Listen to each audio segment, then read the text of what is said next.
We're grateful for who God is. That list of names given, holy and mighty and all of that, that's just the beginning of things. When Jesus was jousting with the Pharisees, Jesus made it clear to them that when you start talking about me, you're talking about something that surpasses Abraham. Because before Abraham was, he said, my name is I am. In other words, when you open up the book to look at all of the good things that a person can possibly be, mighty and triumphant and awesome and holy, he says that that's just the beginning of it. He had to close the book. Well, my America, I'm Joseph Cherry. Some people know me as Lincoln Black, but I'm a young Black man from High Point, North Carolina. 46 years old, 46 years young. Started out in, I guess I was born in High Point, North Carolina. It was a small town right outside of Greensboro, Winston-Salem. It's about 70 miles outside of Charlotte. As a youth, I'll say I had a relatively stable life. I was raised by my grandmother mostly. My mom had me when she was 15 years old. My mom was never fully capacitated mentally. She had some mental health issues. So I was raised by my grandmother. Just her. My grandmother I come from a family of lawbreakers, a family of criminals. My grandmother ran a liquor house for as long as I can remember.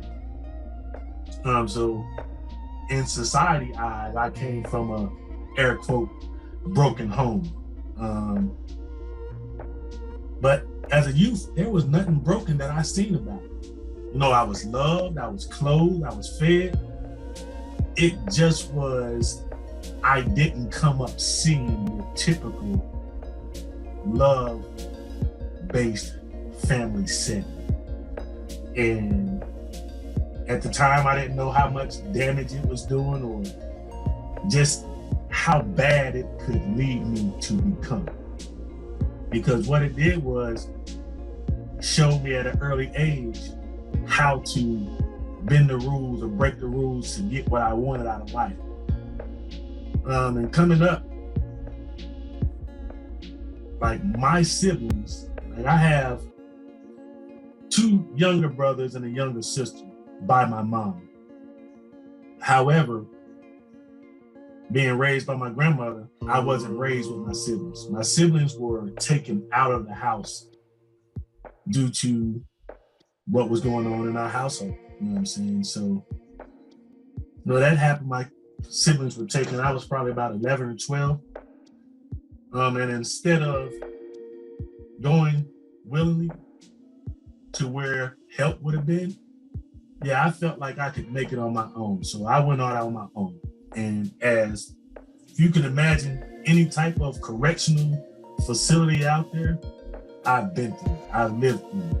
From your group homes, your juvenile detention centers, your juvenile training facilities, youth prisons, foster care.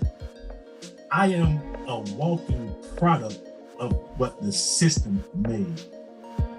However, what a lot of people don't tell us as young people coming up, the system itself is not built to rehabilitate us. It's up to us ourselves to rehabilitate us. The system will allow us any type of field and the opportunity to do so, but it's still up to us to rehabilitate ourselves. And as a youth, man, I just was rebellious. As I said, my grandmother passed away when I was 14. And after my grandmother passed, I felt like I had no one to answer to. And we wasn't a very religious family. And I remember, it's funny, we lived right across the street from a church, But my grandmother never allowed me to go to church, never allowed me to go out of the yard. So I used to get up early Sunday mornings and just sit on the curb and listen to the people in church sing music. And it's funny how that little stuff like that will stay with you. Because with that little bit of God experience that I had as a youth, I feel like it's what kept me to make it to adulthood. In that system, man, from foster care, and I've had some great foster parents and great parents in the group homes that genuinely wanted the best for me. But after losing my grandmother at that young age, I answered to absolutely no one. It was what I wanted, when I wanted, and how I wanted to get it. And the only way I knew was the way that I grew up watching every form of criminal that came into it. And as a youth, in and out of prison, it just taught me more and more about doing crime and being careful. Like in my teenage years, man, like I didn't go to prison for being a drug dealer. I was a hustler. If it could be sold for money, I would sell it. I don't care if it was crack cocaine, a lawnmower, baby clothes, it could be meat from the grocery store. If it could bring me income, I would sell it. However, that wasn't my only hustle. Selling things off for cash. I would rob, I would steal. If I didn't have no money to go get something to hustle with, then I would wait until the dope boys finished selling what they had to sell, and that's where I ate from. I would eat off of them. I was the Omar in the hood before Omar was on the wire. And just coming up in that, man, I've suffered, child molestation as a child, coming up through the system. Being a victim and being a perpetrator at the same time. And it showed me that even though I was broken, I was not defeated. Because it was actually in prison to where I actually had a face-to-face collision with the God I serve. And I'll get into that part a little later, but coming up in the system can harden a person beyond measure. And what I mean by that is, inside of the institutions in our system in America, you're gonna have people that only looks out for themselves. And that's what prison gonna teach you. In order to survive, you have to maintain yourself. And all through those institutions, I never felt like that. I felt brotherhood more so in the system than I did when I was out on the streets. I made more family connections inside that were healthy in my eyes than I had more family connections that was healthy on the streets. Like my mom has 3 sisters, 2 brothers. And after my grandmother passed, my mom herself would bounce between households, between some of her sisters, or she would go with some of her aunts and uncles just to live with. So I never really had a mother in my household. I never really grew up with my mom. And that gave me all sorts of issues. Never knew my father, never growing up with my mom. And after my grandmother passed and I was not in the system, it was from one household to another. And I always felt like I was the one in the way. My little cousins, they couldn't get what they wanted or what they deserved because their mom had to look out for me too. So they harbored some resentment for me there. And it was just always tough, feeling like the outside guy, even with the ones you love the most. But, glory be to God, it taught me a lesson that sometimes the family you need in your life are not blood relatives. And that was important because it taught me how to open up and trust. And I had to learn how to apply that to my actual blood relatives because I realized I didn't really have a full understanding of true family, what it meant, or to have true support. I never really knew what that meant outside of what I learned in the system. And coming up, man, it's just, I always had my perception of a man from TV. And I had to learn that the men on TV are written characters. And there's a point in our life to where we have to decide if we want to be the written character or if we want to be the author of who we are as men. And that's just a glimpse of who I am in a nutshell from a youth. And it was tough, but glory be to God, he gave me the strength to endure and to learn from the troubles of my youth that built the platform of who I would become as a man. Who I am, America. I'm Joseph Cherry. Before I was talking about my youth and my adolescence, and now I'm gonna bring you into where I am today. I've been free now for almost 10 years. I was released from federal prison at FCC Butler Complex here in North Carolina. I was released from there on December the 10th, 2011. After doing 13 years, 4 months, and 16 days to the day. Now, remind you, I told you earlier that I was 46. I mentioned I've seen every system or form thereof of correction that we have here in North Carolina.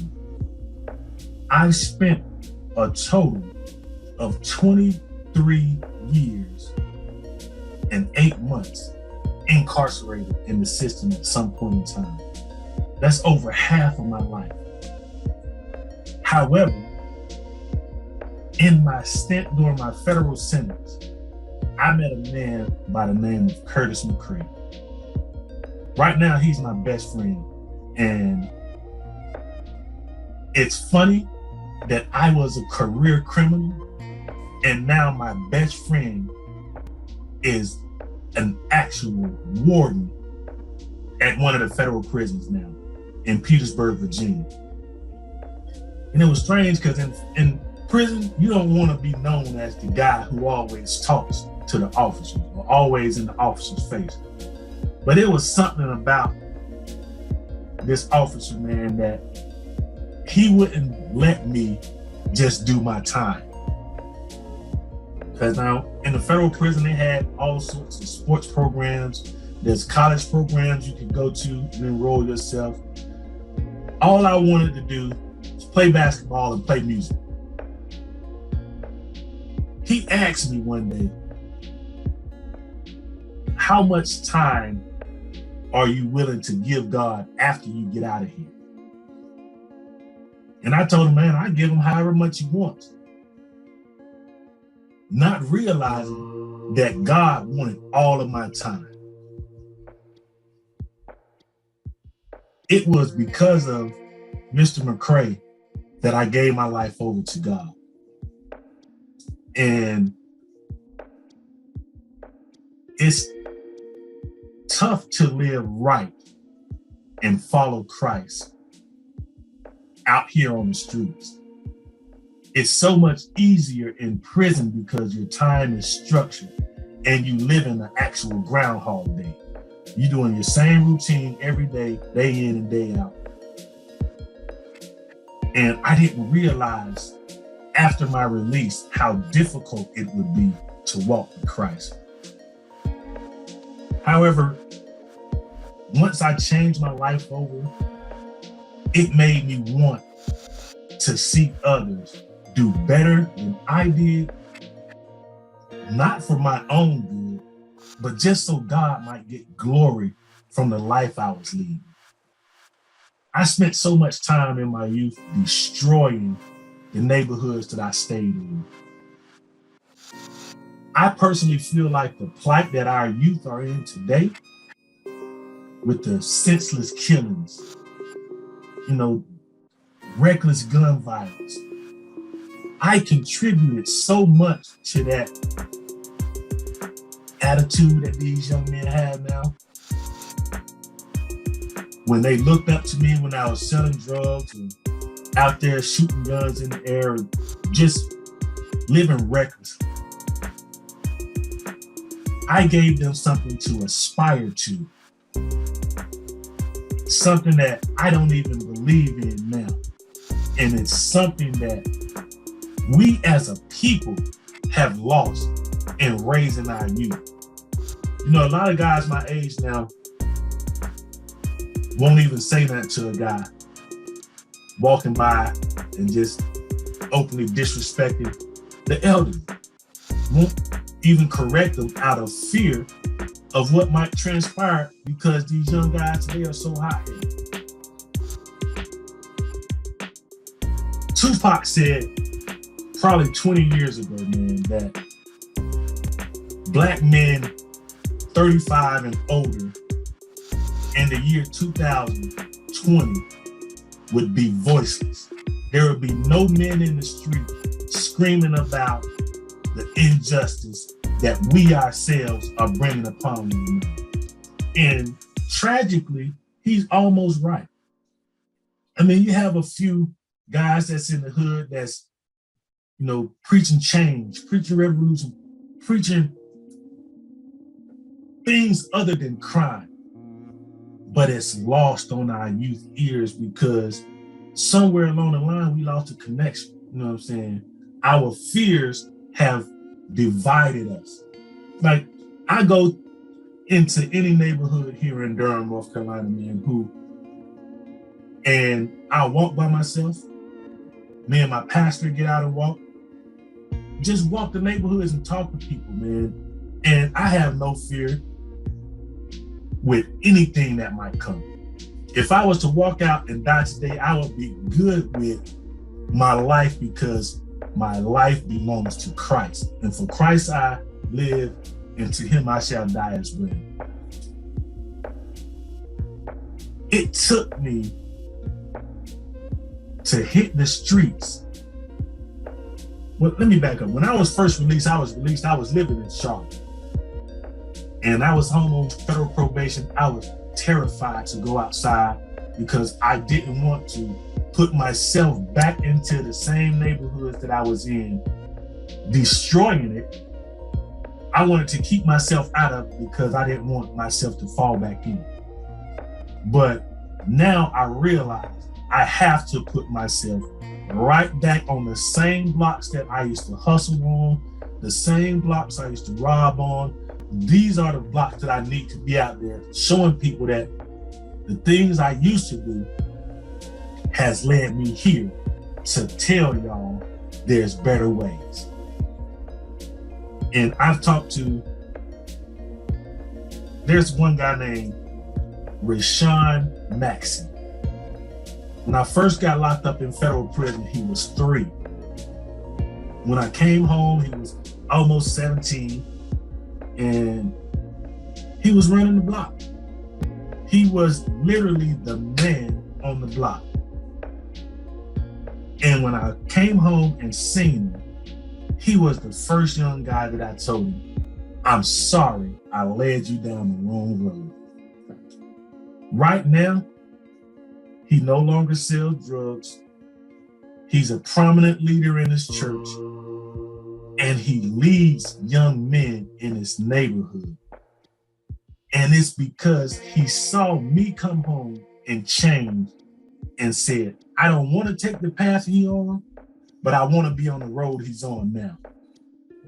And that's what it's about now, man. It's not about me or the mistakes I made in life, it's not about the progress that I've made, because God has brought me a long, long way.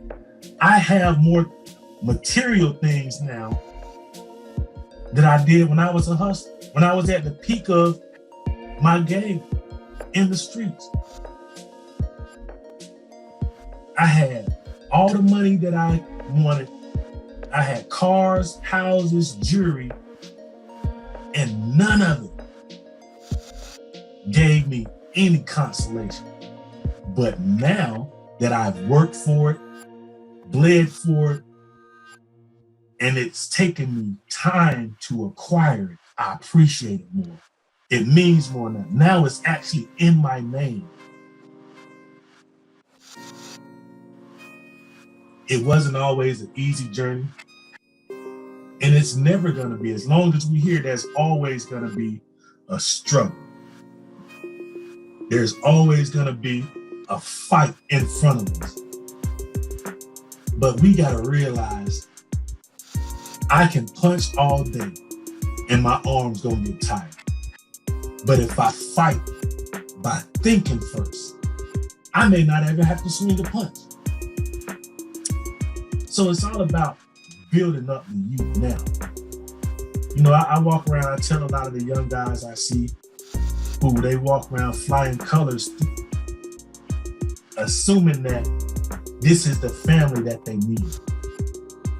And that's the same thing that I was under the assumption of, that in prison, this was the family that I needed. I didn't really need my family outside.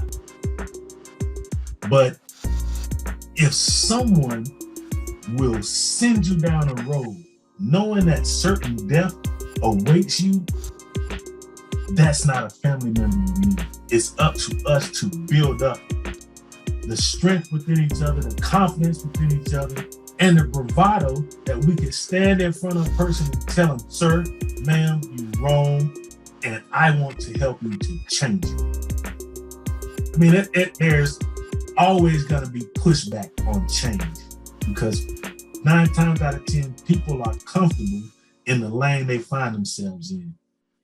But if we as a people are going to move forward, if we as a people want equality on a grand stage, then it's up to us as Black men to set the foundation for our youth to stand on. And we can't lead them down just any road. We got to show them the right roads to be on. Education is key. And so many of our young kids are dropping out, not finishing, getting kicked out. That high school to prison pipeline for us as Black kids is alive and well. You got teachers out there that want you to do well, that want to teach you, but then you have teachers out there that will allow you to sit in the back of the class, whether you take notes, not pass or not.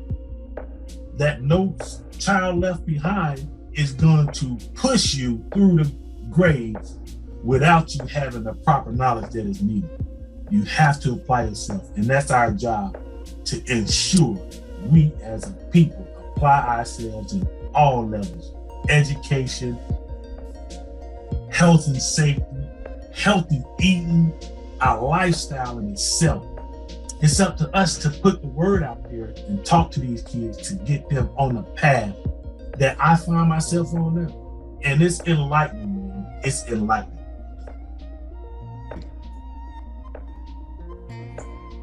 Who I am, America? I'm a young Black man, broken, but not destroyed. 46 years old, I'm here in Durham, North Carolina. I'm now the Deacon of Impact Church of Durham. Serve up under Pastor Derek W. Horton and Lady Keisha Horton. And it is an honor and a privilege to be a tool in the hand of my community. And I thank Mr. Jerry for this opportunity, man. I greatly appreciate it. To David Benton, salute to you, my brother. Keep pushing beyond the fence, and I as well will push it on my end.